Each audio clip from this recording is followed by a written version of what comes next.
12/12/2023 அன்று ராஜ்யசபாவில் நடந்த விவாதத்தில் அண்ணா திராவிட முன்னேற்ற கழக உறுப்பினர் அதை எதிர்த்து பேசவில்லை. இந்த நேரத்தில் இது தேவையில்லை என்று சொன்னார்களே தவிர இந்த சட்டம் ஜனநாயகத்துக்கு விரோதமானது என்று சொல்லவில்லை. தேர்தல் ஆணையம் எப்போதுமே தன்னிச்சையாக தான் செயல்படும் என்று பேசியுள்ளார்கள். அவர்கள் அப்போதும் பாஜகவிற்கு அடிபணிந்து அந்த கருத்தை சொல்லி அந்த சட்டம் நிறைவேறுவதற்கு உறுதுணையாக இருந்தார்கள். அந்த சட்டத்தினுடைய விளைவாக பாஜக தேர்ந்தெடுப்பவர்கள் தேர்தல் ஆணையாளராக நியமிக்கப்படுகிறார்கள்.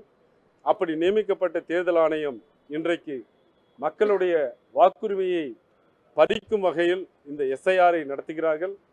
தேர்தல் ஆணையம் ஒரு நிலையான பட்டியலை, முழுமையான பட்டியலை, நேர்மையான பட்டியலை தயாரிக்க வேண்டும் என்பதுதான் எங்களுடைய எண்ணம்.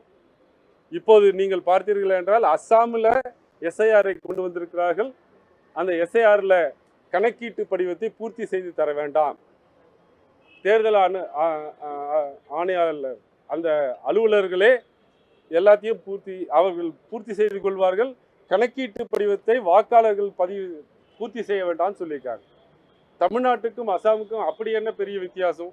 இந்த 12 மாநிலங்களுக்கும் அஸ்ஸாமுக்கும் ஏன் நீங்கள் வித்தியாசம் காட்டுறீங்க? இதுதான் எங்களுடைய கேள்வி.